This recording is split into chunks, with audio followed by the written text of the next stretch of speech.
looking at some of those areas in detail.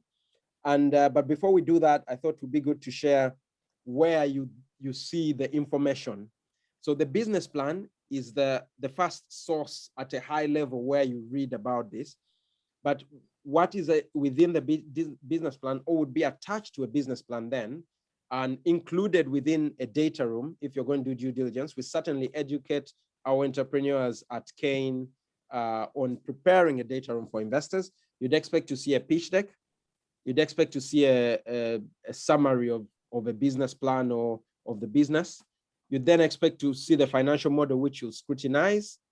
You'd expect to see, of course, an organizational structure associated with that, contact information for example, managers and directors and current shareholders, or their current lawyers, accountants, consultants. But for some of the businesses we are meeting, it might be too early that they won't have these professionals that they keep on retainer. And this is going to be common when you're dealing with businesses on the continent. They call off these professionals when they need them. So they won't have attorneys and accountants and consultants on beck and call. You want to look at the management resumes. We encourage entrepreneurs to have LinkedIn profiles at least, and share blogs and talk about what they're doing with their businesses, so people get more information about their companies. A capitalization table, when the discussions are relatively advanced with the entrepreneur, you want to see a capitalization table. And when you're looking at capitalization table, what it is really is just a layout of who are the current owners in the business, if you like, and the other people that have provided capital to the business. This may be in form of straight equity, maybe in form of preference shares, maybe in form of simplified arguments for future equity or safes, which are becoming common, but maybe people as well who've lent money to the company. So you want to see all of these people. And please note in there, if there's been an allowance for stock option grants.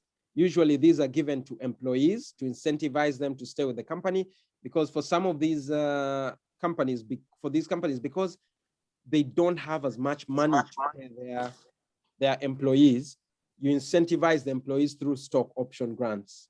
And if you're going to invest, you want to make sure that the cap table has allowed for them, so you know what kind of dilution may come in the future as the business raises money and continues to grow. So this is the kind of information.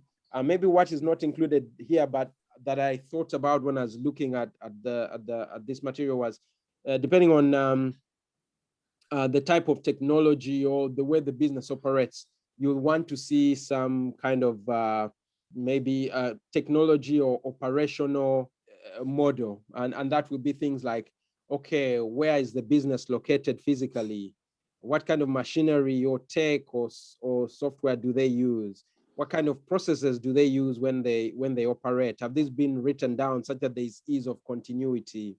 How do they manage risk and mitigate this as a business? It might not be a detailed technical operational model, but the business should have thought about this and just documented that, so that anyone can pick up the business and start to run with it, or can understand where there are challenges.